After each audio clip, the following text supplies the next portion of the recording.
Hepatitis B एक viral infection होता है जिससे कि लिवर अफेक्ट होता है और क्रॉनिक हेपेटाइटिस बी के केसेस में लिवर डैमेज होके सिरोसिस तक हो सकता है, जिससे लिवर फेलियर की भी स्थिति आ सकती है। तो यदि कोई कपल हेपेटाइटिस बी से जूझ रहे हैं जिसमें कि वाइफ या हस्बैंड दोनों में से किसी भी पार्टनर को हेपेटाइटिस बी है, तो प्रेगनेंसी के लिए किस प्रकार प्लान करना है और बच्चे को हेपेटाइटिस से सुरक्षित रखने के लिए किस तरीके से हम मैनेज करते हैं, हम इस वीडियो में ये सारा डिस्कस करेंगे।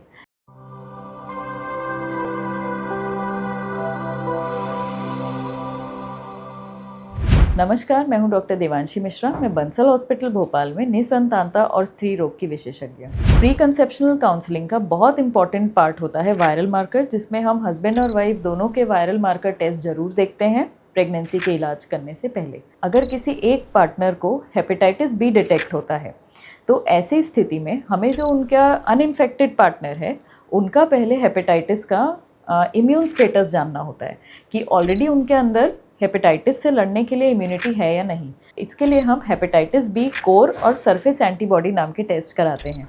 तो अगर hepatitis B antibody already present होती है, मतलब वो पार्टनर के अंदर ऑलरेडी इम्यूनिटी है हेपेटाइटिस से, so there is nothing to worry. लेकिन अगर उनकी एंटीबॉडीज़ नेगेटिव आती हैं तो हमें पहले उन्हें वैक्सीन देनी पड़ती है।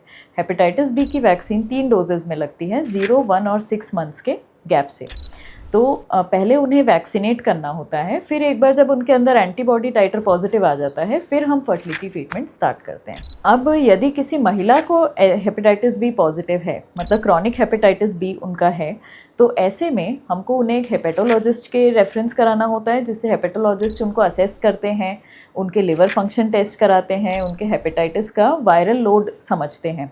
फिर इन टेस्ट के रिपोर्ट्स के आधार पे क्या उन्हें कोई मेडिसिन देना ज़रूरी है। कई बार टेनोफोविर नाम की मेडिसिन दी जाती है इसके लिए, जिससे कि हेपेटाइटिस का वायरल लोड कम करने की कोशिश की जाती है, जिससे कि बच्चे में ट्रांसमिशन का रिस्क ना रहे। अब एक तीसरा इंपॉर्टेंट एस्पेक्ट जानना ये ज़रूरी है कि जब कोई हेपेटाइटिस बी से संक्रमित महिला की डिलीवरी होती है तो बच्चे को 12 घंटे के अंदर अंदर एक वैक्सीन भी लगाई जाती है हेपेटाइटिस की, साथ में उसे इम्यूनोग्लोबुलिन भी दिया जाता है। ये जन्म के 12 घंटे के अंदर अंदर होना ज़रूरी होता है। तो ये सारे इंपॉर्टेंट पॉइंट्स थे हेपेटाइटिस बी के मैनेजमेंट में। I hope this was useful, so don't forget to like, share and subscribe this channel for more such content. Thank you.